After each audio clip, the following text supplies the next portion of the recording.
Good day. Today I would like to tell you on how to set up Trimble Access Survey Styles. There are a number of survey styles available, as you can see in my list below. Today we're going to talk about using the DA2 with RTX via an internet connection. So using the DA2 it's a very powerful tool. We're going to be using surveys type is RTK, the broadcast format. We're going to hit this drop down menu and use the RTX Internet. If you're using Trimble Corrections Hub, you can turn that off. However, we'll cover the Internet aspect shortly. The antenna type is DA2. Once you choose DA2 from the drop down menu, this little menu will pop up. Antenna height 2 meters, and you can either use your auto tolerance, your roving precision, or not. Rover data link.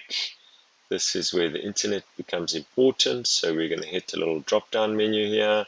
We're going to go into RTX Internet. If you don't have one, you can hit new and then create it with these settings.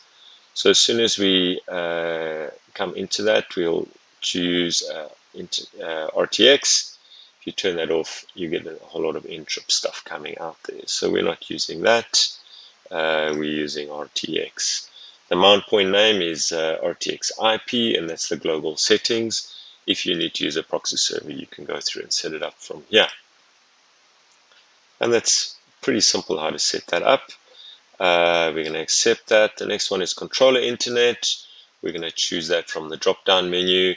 The controller internet can either be a SIM card or a Wi-Fi hotspot from your cell phone or from a nearby Wi-Fi source.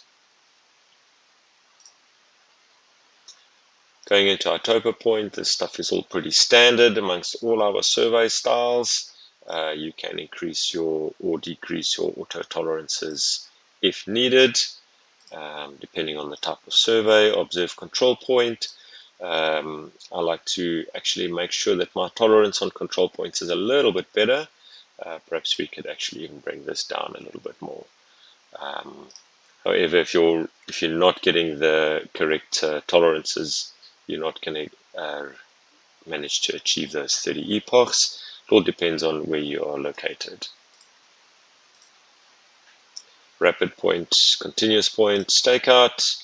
I like to just change the design name, last code used, and site calibration. I like to use constant adjustment and avoid inclined plane, as you can, if you don't understand it correctly, you can have some real weird errors creeping into your survey style.